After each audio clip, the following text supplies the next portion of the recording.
دوستو، بزرگوں اور بھائیوں، اللہ تبارک و تعالی نے اس امت کو ساری امتوں کا سردار بنایا۔ کنتم خیر امت کہہ کے اس امت کو اللہ تعالیٰ نے تمام امتوں کی امامت عطا کر دی۔ رب کریم نے نبی کریم علیہ السلام کے صدقے سے ہم گناہگاروں کو بھی وہ فضیلت عطا کی جو حضور کے غلاموں کو نصیب ہے۔ لیکن بڑا آدمی وہ ہوتا ہے جس کی سوچ بڑی ہو، جس کے افکار بلند ہوں، جس کی نگاہ پاک ہو، جس کا حوصلہ بڑا ہو۔ اللہ تعالیٰ نے ہمیں امامت دی ہے امتوں کی، لیکن اگر سوچیں سطحی قسم کی ہوں، ذہن چھوٹے چھوٹے مفادات کے ہوں، ساری زندگی انسان اپنی دکان کی، اپنی ذات کی، اپنے گھر کی، اپنی برادری کی سوچ سے باہر ہی نہ نکلے، تو وہ آفاقیت جو اللہ اور اس کے پیارے محبوب صلی اللہ علیہ وسلم ہمیں دینا چاہتے ہیں وہ ہمیں کیسے حاصل ہوگی؟ جو قومیں اپنے چھوٹے چھوٹے ذاتی مفادات کے لیے ملی سودے کریں، اپنا گھر بنانے کے لیے ملکوں کو مقروض کر دیں، تو وہ کیسے دنیا کی امامت کا فریضہ سر انجام دیں گی؟ ساری زندگی اگر انسان اس رٹے سے باہر نہ آئے کہ میں کیسے اونچا ہو سکتا ہوں، میرے بچے کیسے آگے جا سکتے ہیں، مال کیسے کما سکتا ہوں، یہ میرا گھر بہت بڑی حویلی میں کیسے بدل سکتا ہے، فیکٹری ایک کی 4 کیسے ہو سکتی ہیں، اور کوئی ملی کام ہی نہ کرے تو وہ آفاقیت جو اسلام چاہتا ہے وہ کیسے پیدا ہوگی؟ اقبال کہنے لگے کہ عجب نہیں کہ خدا تک تیری رسائی ہو، پر تیری نظر سے پوشیدہ ہے آدمی کا مقام۔ تو بندے کو ہی نہیں سمجھ سکا تو وہاں تک تو کیا جائے گا؟ جب تک سوچوں میں وسعت نہیں آتی۔ دیکھیں نا، ڈاکٹر اقبال ہمیں کہتے ہیں کہ بازو تیرا توحید کی قوت سے قوی ہے، تو وطنوں میں، سرحدوں میں اپنے آپ کو قید نہ کر، تو اللہ تبارک و تعالیٰ کا نائب ہے اور خدا کے فضل کا تیرے اوپر سایہ ہے، بازو تیرا توحید کی قوت سے قوی ہے، اسلام تیرا دیس ہے اور تو مصطفی ہے۔ تو اپنے مذہب کو اسلام جان، اپنے وطن کو، اور تھوڑی بڑی سوچ پیدا کر، تھوڑا بڑا۔ اور اقبال کہنے لگے وقت فرصت ہے کہاں، کام ابھی باقی ہے۔ ابھی آرام سے بیٹھ گئے ہو، ابھی آرام سے بیٹھ گئے ہو، ابھی تو دنیا میں رسول اللہ صلی اللہ علیہ وسلم کے نظام کے جھنڈے کو بلند کرنا تھا، حضور کی آفاقی تعلیمات سے پوری دنیا کو تم نے روشناس کرانا تھا۔ اقبال کہنے لگے وقت فرصت ہے کہاں، وہ کام ابھی باقی ہے، نور توحید کا اتمام ابھی باقی ہے، بھی تو آگے بڑھنا تھا۔ لیکن سطحی سی سوچیں، چھوٹی چھوٹی باتیں، مثلاً امیر دولت کے چکر میں اور غریب اس کمزوری کے احساس میں کہ میں تو غریب ہوں جی، میں تو غریبی کو بیچا تو نہیں نہ جاتا، غریبی کوئی فار سیل تو نہیں ہوتی، غریبی وہ زخم تو نہیں جسے دکھا دکھا کے بندہ پیسے وصول کرے۔ آپ اپنی غریبی کو بھی کیا سیل کریں گے، اپنے آنسو بھی بیچیں گے کہ میں چونکہ کمزور ہوں تو لہذا فٹافٹ میری بولی لگا دی جائے؟ لا یسألون الناس الحافا۔ قرآن کہتا ہے انہیں بڑی بھی ضرورت ہو تو پھر بھی لپٹ لپٹ کے سوال نہیں کرتے، ان کی سوچیں بڑی ہوتی ہیں۔ وہ کہتے ہیں بندے کیا دے سکتے ہیں، سیٹھ کیا دے سکتے ہیں، نواب کیا دے سکتے ہیں، اللہ رسول سے مانگیں گے۔ ان کی بڑی سوچیں ہوتی ہیں۔ وہ شاعر تھا نا ایک بیچارہ، شاعر ناراض نہ ہو جائیں، یہ بھی بیچارے قابل رحم ہوتے ہیں، ساری دنیا سو رہی ہوتی ہے تو یہ چھتوں پہ پھر رہے ہوتے، کہتے ہیں آمد ہو رہی ہے، تو یہ بھی ایک عجیب بعض اوقات کیفیت بن جاتی ہے۔ تو اس کی بھی حالت کچھ تھوڑی زیادہ ہی پتلی تھی، کپڑے بھی پھٹ گئے، کسی چوک میں مکھیاں بھنک رہی تھی، تو کسی نے سمجھ لیا کہ شاید غریبی بیچے گا۔ ایک بندہ سیٹھ گزرا تو 5 روپے پھینک گیا، تو شاعر اسے کہنے لگا یہ اٹھا اپنے پیسے لے جا، کہنے لگا وہ آپ کو اس لیے دیں کہ آپ کو ضرورت تھی، بڑا خوددار آدمی تھا، کہنے لگا اگر ضرورت ہوگی تو میں رب سے مانگ لوں گا، اللہ سے مانگ لوں گا ضرورت پڑے گی تو۔ یہ آرزوئے کرم اور میں آپ سے کروں، یہ آرزوئے کرم اور میں آپ سے کروں، یہ بھیک اس کو دی دیے جس کا خدا نہ ہو۔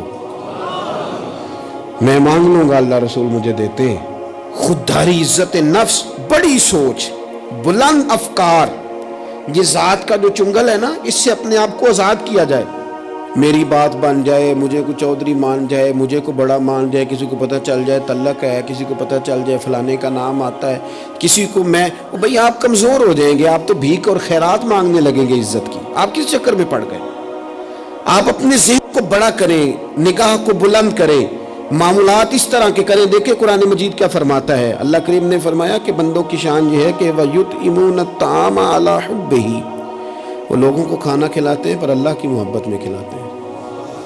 کھلاتے لوگوں کو ہیں، پیار پانا چاہتے ہیں رب کا. مسکینم و یتیمم و اسیرا، مسکین کو بھی، یتیم کو بھی اور قیدی کو بھی. کبھی اگلی آیت پر آپ غور کریں نا، فرمائے انما نطعمکم، بے شک وہ کھانا کھلاتے ہیں لوجہ اللہ، اللہ کی رضا کے لیے. لا نرید منکم، اور وہ نہیں چاہتے جزاء ولا شکورا، نہ وہ کوئی جزا مانگتے ہیں اور نہ ان کا دل کرتا ہے کہ ان کا شکریہ ہی ادا کرے. شکریہ کے لفظوں کا تکلف بھی نہیں چاہتے. ولا شکورا، شکریہ کے جملے بھی کوئی بولے انہیں پسند کیوں؟ اس لیے کہ انما نطعمکم لوجہ اللہ، کیونکہ کھلایا جو اللہ کے لیے ہے. پھر کسی کو کہنا میرا احسان مند بن، شکر گزار ہو، یہ بات درست نہیں ہوتی. میرے عزیز تھوڑی سی نا بڑی سوچ، ضروری نہیں کہ آپ سماجی ہوں، سیاسی ہوں، آپ کا بڑا رکھ رکھاؤ ہو، یہ کوئی ضروری ہے. آپ کی سوچ بڑی ہو، ذہن میں وسعت ہو، آپ غریب آدمی ہو بھلے، آپ بات ملی کریں، آپ کو احسار کرنا آتا ہو. میں نے پچھلے جمعے بتایا تھا کہ ایک صحابی نے بھوکے رہ کے مہمان کو کھانا کھلایا. ان کی اپنی حالت یہ تھی کہ ایک وقت کا کھانا نہیں تھا. آپ کے مزاج میں وسعت ہو، مزاج میں.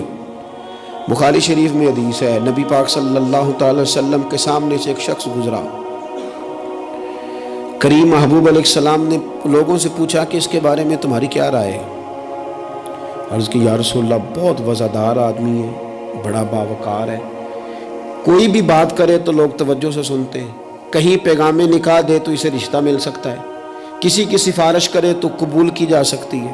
حضور زیر لب ہلکا سا مسکرائے اور خاموش ہو گئے.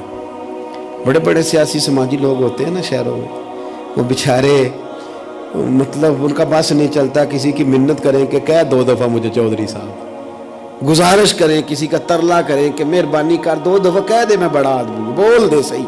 شیخ سعدی کہتے ہیں جس طرح لکڑی کو گھن کھا جاتی ہے، بڑے لوگوں کو خوشامد کھا جاتی ہے، کھوکھلا کر دیتی، صلاحیتیں ضائع ہو جاتی، تعریف کا اتنا شوق لگ جاتا ہے، اتنی لت لگ جاتی ہے تعریف کی. تو حضور خاموش ہو گئے. تھوڑی دیر کے بعد ایک غریب آدمی گزرا، یہ بخاری ہے. نبی کریم صلی اللہ علیہ وسلم نے فرمایا اس کے بارے میں تمہارا کیا خیال ہے؟ عرض کی یا رسول اللہ یہ تو غریب آدمی ہے، سادہ آدمی ہے، یہ کوئی بات کرے تو لوگ توجہ سے سنے نہ، پیغام نکاح دے تو کوئی اسے رشتہ بھی نہ دے، اور حضور یہ سفارش کرے تو قبول بھی نہ ہو. ایک بندہ پہلے گزر گیا جس کے بارے میں یہ تھا کہ بڑا جناب، لوگ اس کو جانتے ہیں، اس کی بات سنی جاتی، سفارش مانی جاتی، پیغام نکاح دے تو رشتے ملتے. اس کے بارے میں بالکل دوسرا مترادف اور الٹ تبصرہ کیا گیا، یا رسول اللہ یہ غریب آدمی ہے، اس کی وہ وزاداری نہیں.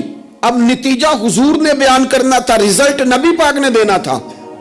حضور فرمانے لگے وہ جو تم نے کہا نا کہ بڑا وزادار ہے اور سفارشیں مانی جائیں اور پیغام نکاح قبول کیے جائیں، فرمایا اس طرح کے بندوں سے زمین ساری بھر بھی جائے تو پھر بھی یہ جو غریب گزرا ہے نا، یہ ان سب بندوں سے زیادہ افضل ہے. آپ کا کیا خیال ہے کہ نام کی تختیاں زیادہ لگی ہوں تو بندے کا رعب زیادہ ہے، اس نے بڑے افتتاح کیے ہوں تو اس کا رعب زیادہ ہے؟ تو میرے عزیز آپ بڑی سوچ، وسعت والی، بڑا کلیجہ، بڑا حوصلہ. نبی پاک صلی اللہ تعالی علیہ وسلم نا بڑی باتیں ارشاد فرماتے تھے. حضور کی کوئی ایک حدیث بھی، کبھی ایک حدیث پر بھی غور کرو گے تو عالمی سوچ ملے گی آپ کو، آفاقی بات، اس میں دنیا کی ساری حکمتیں پنہا نظر آئیں گی آپ کو. لیکن مسلمان اپنی گلی سے باہر نہیں آتا، اپنی برادری سے باہر نہیں آتا. اس کو یوں لگتا ہے کہ میرے گھر پیسے آ گئے نا، ایسی ہوا چلی ہے کہ ہر شخص سوچتا ہے اور تمام شہر جلے، بس ایک میرا گھر نہ جلے. حالانکہ سارے جل گئے تو کس کے ساتھ زندہ رہے گا؟ بستیاں اجڑ گئیں تو کدھر جائے گا؟ آپ اپنی مزاجوں کے اندر وہ وسعت لائیں، وہ بڑائی پیدا کریں. اٹھ باندھ کمر کیوں ڈرتا ہے، پھر دیکھ خدا کیا کرتا ہے. درویش نے لکھا ہے، وہ کہتے ہیں ایک شخص نے نا، بس تمثیل سمجھانے کے لیے ہوتی ہے نا مثالیں. ایک شخص کسی چیز کی تلاش میں تھا، وہ چیز پہاڑوں پہ ملتی تھی. پہلے بھی کئی لوگ گر گئے، سمجھ لیں کوئی پھل تھا، کوئی جڑی بوٹی تھی، کوئی چیز تھی، پہاڑ بڑا اونچا تھا، وہاں سے ملنی تھی. یہ بھی گیا اس کی تلاش میں. تو یہ جب ایک پہاڑ پہ چڑھا تو ڈھلان تھی، پاؤں پھسل رہے تھے. اس نے ہمت نہیں آ رہی. اس نے نا کدال پکڑا، سامان پکڑا لوہا کاٹنے کا. اس نے وہ پہاڑ کاٹ کے تو وہاں 50-60 سیڑھیاں بنائی. پھر اگلے پہاڑ پہ گیا تو وہاں بھی پیر پھسلتے تھے، ڈھلان تھی، چڑھا نہیں جا سکتا. اس کو بھی کاٹا، 50-60 سیڑھیاں بنائی. تیسری پہ گیا تو اس کو بھی کاٹا، سیڑھیاں بنائی. اب بڑے زمانے لگ گئے، کمزور ہو گیا، بوڑھا ہو گیا، موت کا وقت آ گیا. کسی پوچھنے والے نے کہا کہ تجھے ملا کیا؟ 3 پہاڑ کاٹ کے تو نے سیڑھیاں بنائی، تو پہنچ سکا نہیں، ملا کیا؟ کہنے لگا تمہیں پتہ ہی نہیں میں کامیاب کتنا ہوا ہوں. میں نے اکیلے نے وہ چیز نہیں پانی تھی، اس کو پورے شہر کی ضرورت تھی. جہاں تک میں نے بنا دیا ہے نا، اب جو سفر شروع کرے گا اسی اگلا سفر شروع کرے گا. اور میں نے 3 سیڑھیاں تو زندگی میں بنا دی ہے نا، 3 تو میں نے بنائی ہیں. اب جو سفر شروع کرے گا وہ اس سے، اور میں کامیاب ہو کے جا رہا ہوں. میں نے اپنے حصے کا کام کر دیا، میں یہی کر سکتا تھا. یہی مالی دا کم پانی دینا، اوتے پر مشکاں پاوے.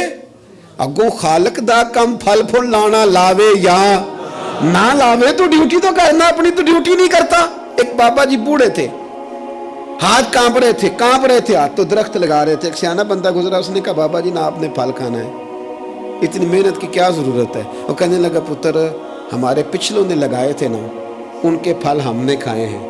ہم سوچتے ہیں کہ ہم خود غرض نہ مر جائیں، ہم بھی کوئی پھل لگا دیں، چلو آنے والی نسلیں ہی کھا لیں گی. میں اگلی نسل کا سوچ رہا ہوں. بھائی ملی سوچے، قومی. آپ کچھ تو کر جائیں ایسا کہ پھر آنے والوں کو صفر سے نہ شروع کرنا پڑے. کوئی تو ایسی منزل ہو، کوئی تو ایسا رستہ ہو، کچھ تو آپ بنا کے دے جائیں، کچھ تو آپ کر جائیں. امام بخاری ہمیں بخاری بنا کے دے گئے.